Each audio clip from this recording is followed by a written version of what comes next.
এক ব্যক্তি নবীজির কাছে এসে যখন বলছি ইয়া রাসূলুল্লাহ ইন্নী কাদ জানাইতু, আমি জেনা করেছি, ফাকিম আলাইয়া, আমার উপরে শরীয়তের বিধান কার্যকর করে। নবীজি চোখ বড় হয়ে গেছে, 3 বার নবী জিজ্ঞাসা করছে আবিকা জুনুন, আরে তুমি কি পাগল? জুনুন মানে কি? তুমি পাগল? তুমি কি বললা এটা? ইন্নালিল্লাহ, ওই কি কয়? মুসলমান এটা কি বলে? মুসলমান এটা কেমনে বলে? শোনো ভাইয়া, নবী সাল্লাল্লাহু আলাইহি সাল্লাম তখন সাহাবাদেরকে বলছে, যাও এলাকায় যাও, খবর লাগাও এ কোনো পাগল কিনা, প্রতিবন্ধী কিনা। ওই কি কয়? হ্যাঁ বলে জিনা করছে।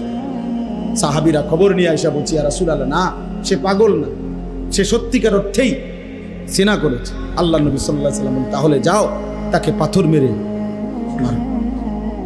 এবং পাথর মারছে। যিনি রাহমাতুল লিল আলামিন, নবী কি কথা বুঝেন নাই? তিনি রাহমাতুল লিল আলামিন। ওই যে মাওলানা আনাস সুন্দর কথা বলে, নবীজি বলছে একটা কোরবানির প্রাণী জবাই করলে তোমরা ওই প্রাণীর জন্য জবাই করবা যে ছুরিটা দিয়া, ওটার বেশি করে ধার দিয়া লো, যাতে করে দোতা ছুরি দিয়া জবাই করে পশুটারে কি দিও না।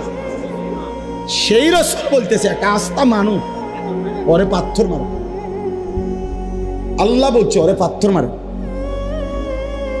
এবার বলো ভাইয়া, হারাম এই কাজের প্রতি আল্লাহর কি পরিমাণ নারাজ। পুরুষে পুরুষে সমকামিতা অপকর্ম করত, এই পৃথিবীতে এর চাইতে জঘন্য শাস্তি আল্লাহ তাআলা আর কোনো জাতিকে দেয় না। কওমে লূতকে আল্লাহ যে শাস্তি দিয়েছে,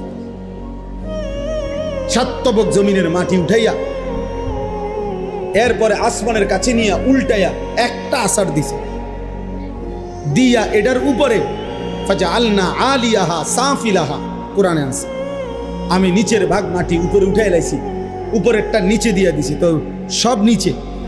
এর উপরে ও আমতারনা আলাইহিম হিজারা, উপরে তাদের উপরে এরপরে পাথরের বৃষ্টি বর্ষণ করে ওই জায়গাটারে নদী বানাই লাইছি।